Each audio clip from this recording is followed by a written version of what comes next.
آپ کے ساتھ دوسری شخصیت داتا کی نگری لاہور سے ہی آپ کا تعلق ہے. آپ محتمم ہیں جامعۃ القرآن لاہور کے. ہمیشہ بڑے خوبصورت انداز میں اپنا پیغام اپنے ناظرین کی نظر کرتے ہیں اور بڑا مبسوط اور مضبوط پیغام ہمیشہ ان کی طرف سے ہمیں موصول ہوتا ہے. جناب مفتی خلیل احمد قادری، السلام علیکم. وعلیکم السلام ورحمۃ اللہ وبرکاتہ. مفتی صاحب آپ کا بھی خیر مقدم ہے. حضرت عثمان کی بارگاہ میں ہم سارے فقیر اکٹھے ہیں.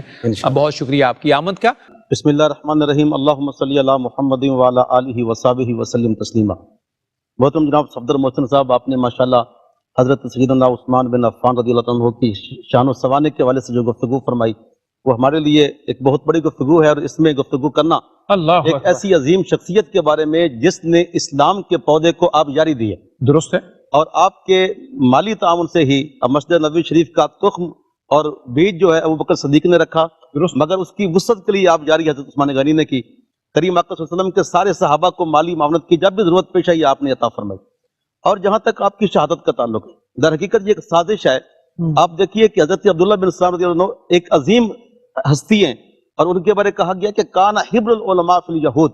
بالکل حضور کی آمد سے پہلے پوری یہودیت کے اندر روئے زمین کے سب سے بڑے عالم مانے جاتے تھے، مگر آپ انتہائی کم گفتگو کرنے والی شخصیت تھے. لیکن حضرت عثمان غنی کی شہادت کے بعد موجب طبرانی کی حدیث پاک موجود ہے کہ آپ نے ارشاد فرمایا کہ قد یقتل عثمان، حضرت عثمان کی شہادت ہو گئی ہے، اور فرمایا کہ قد فتح الباب الفتنہ، یہاں سے ایک فتنے کا باب کھل گیا ہے. لا تزال اللہ میری توبہ الی یوم القیامہ، فرماتے ہیں کہ یہ ایسا فتنہ ہے جو قیامت تک کبھی ختم نہیں ہو سکتا. جی آپ دیکھیے کس قدر سچی بات ہے. حضرت عبداللہ ابن سلام کی 1400 سال گزر گئے، آج تک وہ بات اسی طرح ہے. یعنی وہ یکجہتی نہیں آ سکی جو اس زمانے کا اس قدر دنائی رکھنے والی شخصیت حضرت عبداللہ بن سلام کے یہ الفاظ تھے. تو حقیقت ہی ایسی ہے کہ آپ کی شہادت اسلام کے اندر بہت بڑا المیہ ہے. اور روایت کے اندر آتا ہے کہ جب آپ کو معصور کیا گیا آپ کے گھر کے اندر، اور یہ محاصرہ 40 دن کی روایت عام طور پہ بولی جاتی ہے، اور کئی اس میں مورخین نے 50 کا قول بھی کیا ہے.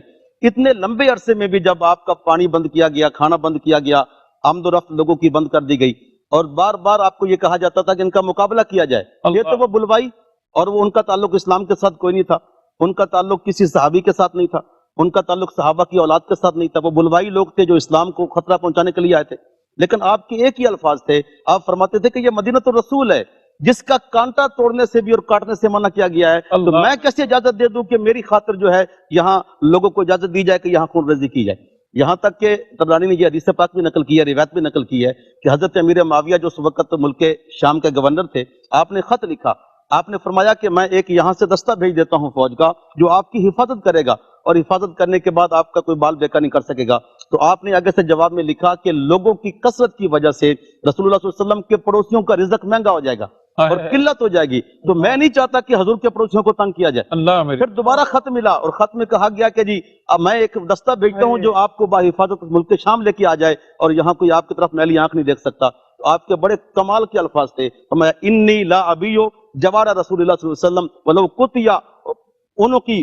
آپ فرماتے ہیں قسم بخدا رسول پاک صلی اللہ علیہ وسلم کا پڑوس ایک لمحے کے لیے نہیں چھوڑ سکتا چاہے میری گردن کٹ جائے. اللہ کریم آقا صلی اللہ علیہ وسلم نے اس شہادت کی خبر خود بھی دی تھی، جیسے جامع ترمذی شریف کی صحیح حدیث پاک ہے.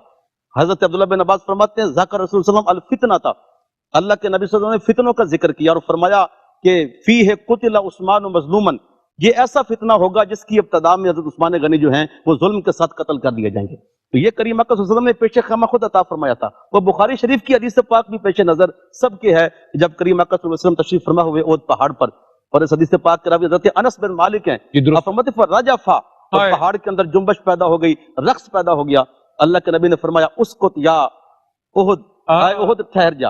اور ایک حدیث پاک کے اندر آتا ہے کہ آپ نے پاؤں سے ٹھوکر بھی ماری، اور ٹھوکر مار کے آپ نے فرمایا رک جا، فَإِنَّ عَلَيْكَ نَبِيٌّ وَصِدِّيقٌ وَشَهِيدَانِ، تیرے اوپر اس وقت ایک نبی جلوہ گر ہیں، ایک صدیق جلوہ گر ہیں، اور 2 شہید جلوہ گر ہیں. اور ان تینوں ہستیوں کے اندر ابو بکر صدیق تھے، اور حضرت عمر اور حضرت عثمان دونوں شہید تھے. تو کریم آقا صلی اللہ علیہ وسلم نے اس شہادت کا خود پیش خیمہ بیان کیا ہے. اور یہ آپ کے جو گھر کا محاصرہ تھا وہ صرف اسلام کو نقصان پہنچانے کے لیے تھا.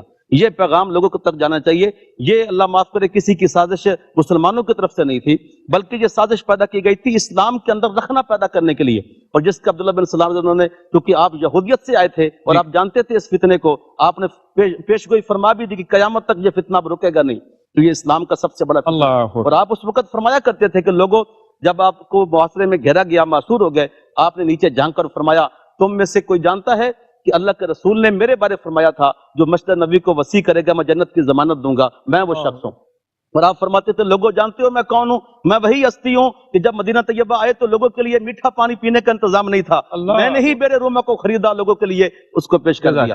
سبحان اللہ۔ اس طرح کے الفاظ یعنی آپ خود ارشاد فرماتے رہے تاکہ لوگوں کو قدر ہو، لوگوں کو پتہ چلے کہ عثمان خریدے والوں کی قدر و قیمت کیا ہے اور اسلام کے لیے آپ کی خدمات کیا۔ بہت شکریہ مفتی ثاقب اللہ، بڑی صراحت سے آپ نے سارے احوال نشر فرما دیے۔